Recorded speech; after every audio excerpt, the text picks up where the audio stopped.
It's a calculated risk, and I understand why they would do it. They add a player who instantly becomes the best player on their team. He is better than Andre Drummond. He's a guy, he's giving you 22, 7, and 5 a night.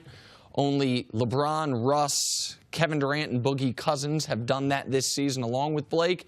And if you can find a way to make a Blake-Andre Drummond big man combo work, you worry about the spacing, then that's a formidable 4-5, especially in the Eastern Conference. And all you had to give up was Tobias Harris, who's probably an underrated player, but not a star player in this league, and a first-round pick.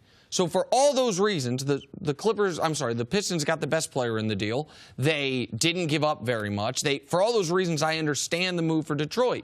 But what you can't ignore is $35 million a year for this year and the next 4 after this for Blake Griffin, a guy whose recent career, and actually his whole career, is littered with injuries.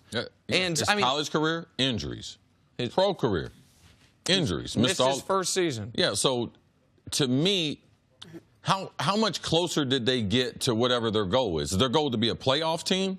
Well, then they'll probably be at the back half of the Eastern Division as a playoff team. To me, you don't get closer to winning the championship by signing a guy like this who has this type of injury history and for that type of money. At the end of this deal, when you're paying him $39 million, he's going to be 33 years old. It's going to be a bad contract. If our show, God bless, hope it's on the air, we will be talking about, oh, this was a huge mistake because he's going to get injured. I mean, history tells us he's going to get injured. Like, he's not going to be able to drive free agents to Detroit. It's not like people are going to play with Blake Griffin. Chris Paul didn't want to play with him. He left L.A. Like, who's going to go there as a star player to play with Blake Griffin? I agree with you. He's not going to draw free agents. But Detroit, the city, and Detroit, the team, very difficult to draw free agents, which is why sometimes you have to take a calculated risk in a trade. You now have a guy who, do we agree on this? If he's healthy, he's an all-star? Yes. Okay, so you now have acquired a guy that if he's healthy, he's an all-star, and you have him under contract for the next 5 years. Now, again, that contract becomes an anvil around your neck if he gets hurt, which is why it's an enormous risk. But I didn't see any other paths for the Pistons. That was the problem. They're not a free agent destination.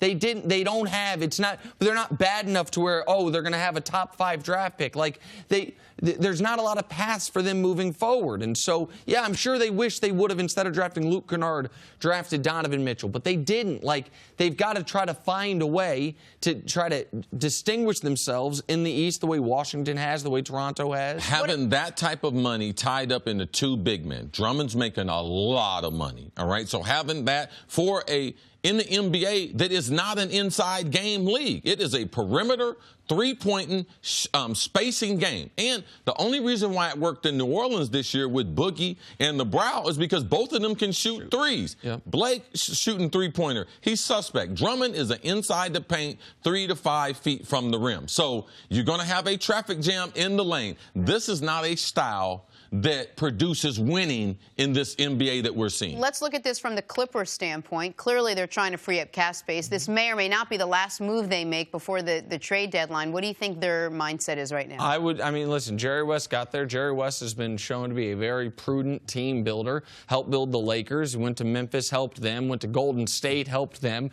I think he wants to clear the decks entirely. People are going to say, oh, he's clearing the decks to take a run at LeBron this offseason. Maybe. But I think it's more about the 2019 offseason. Kawhi, Kyrie, Jimmy Butler, Klay Thompson, all free agents that offseason. So you probably, to answer your question, you probably call Cleveland. See if they want Lou Williams and or DeAndre Jordan. You call around about those 2 players in particular to see if you bottom out, you get a better draft pick. You have the Pistons draft pick, assuming it's not in the top 4, and you move and you build from there. That's what I would imagine the plan is. If the teams in the East keep making moves like this, LeBron should never leave the East. He'll always be in the finals. Well, hold on. Let me just ask you real quick. Detroit just got better, though. Detroit, for right now, this moment, just got better. Before they traded Blake Griffin, they had lost 8 games in a row. So there was plenty of room to get better. Okay, but it's too much money long-term on 2 big guys and one guy who's often injured. So, yeah, I'm better right now, but they're not even a playoff team.